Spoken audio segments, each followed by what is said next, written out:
요한계시록 12장 1절로 9절.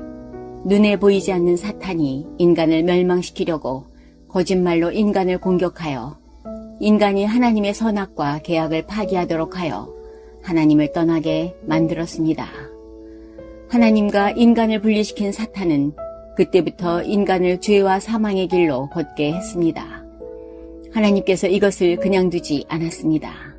세상 사람을 사랑하시는 하나님께서 그리스도를 보내기로 약속하셨고 믿는 자는 하나님의 자녀가 되는 권세를 얻게 하셨습니다. 요한일서 5장 1절. 예수께서 그리스도이심을 믿는 자마다 하나님께로부터 난 자니, 예수님이 그리스도이신 것을 믿는 순간 우리는 마귀의 자녀로 있다가 하나님의 자녀로 바뀝니다. 놀라운 영적 사실입니다. 로마서 6장 17절로 18절. 하나님께 감사하리로다. 너희가 본래 죄의 종이더니 너희에게 전하여 준 바 교훈의 본을 마음으로 순종하여 죄로부터 해방되어 의에게 종이 되었느니라. 예수께서 그리스도이심을 믿는 자마다 죄의 종으로 살다가 의의 종으로 바뀌어 버립니다. 그런데 이 간단한 것을 모릅니다. 왜냐하면 이 일은 눈에 안 보이는 영적인 일이기 때문입니다. 하나님은 하나님의 자녀와 함께 하십니다. 고린도전서 3장 16절. 하나님께서 눈에 보이지 않게 성령으로 하나님 자녀와 함께 하신다고 했습니다. 하나님 자녀인 우리를 성령께서 인도하시고 역사하십니다. 이것은 하나님 자녀라는 신분 때문에 오는 축복입니다. 그렇다면 우리는 아무것도 염려할 필요가 없습니다. 하나님의 자녀들이 지식적으로 대부분 이 말씀을 알고 있지만 영적인 일이라 실제화가 잘 되고 있지 않습니다. 어떤 사람은 예수 믿어도 구원받는 게 아니고 죽어서 천국 가봐야 구원받았는지 안다고 하는데 그것은 잘못 알고 있는 것입니다. 성경은 그렇게 되어 있지 않습니다. 요한복음 1장 12절. 예수님을 그리스도로 영접하는 자, 곧 그 이름을 믿는 자들에게는 하나님의 자녀가 되는 권세를 주셨습니다. 또 어떤 사람은 에이, 하나님이 어디 있습니까? 라고 말하는 사람도 있습니다. 그러나 우리 인간은 하나님의 형상대로 창조되었습니다. 집에서 그토록 예뻐하는 반려견은 하나님을 믿을 수 없습니다. 고양이가 아무리 귀여워도 하나님을 믿을 수 없습니다. 그러나 인간은 하나님을 믿도록 창조되었습니다. 그래서 그리스도를 보내신 것입니다.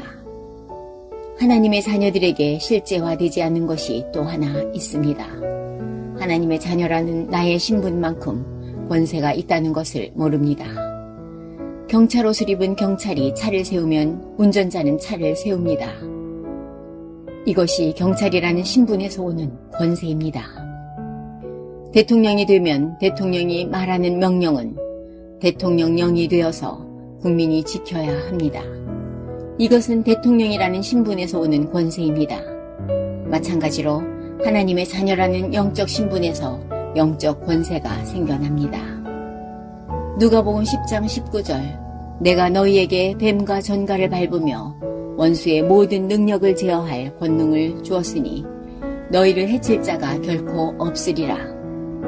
그리스도께서 사단을 완전히 꺾었습니다. 그리고 하나님의 자녀에게 사탄의 모든 능력을 제어할 권능과 권세를 주었습니다.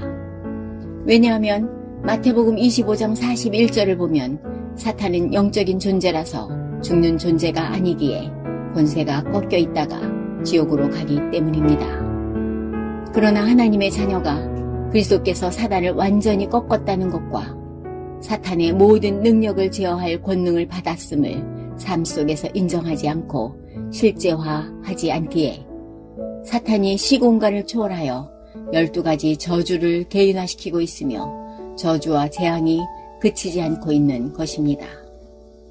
주 하나님, 하나님이 나와 함께 하시며 성령으로 인도하시고 성령으로 역사하시는 하나님 자녀 신분 주셔서 감사합니다.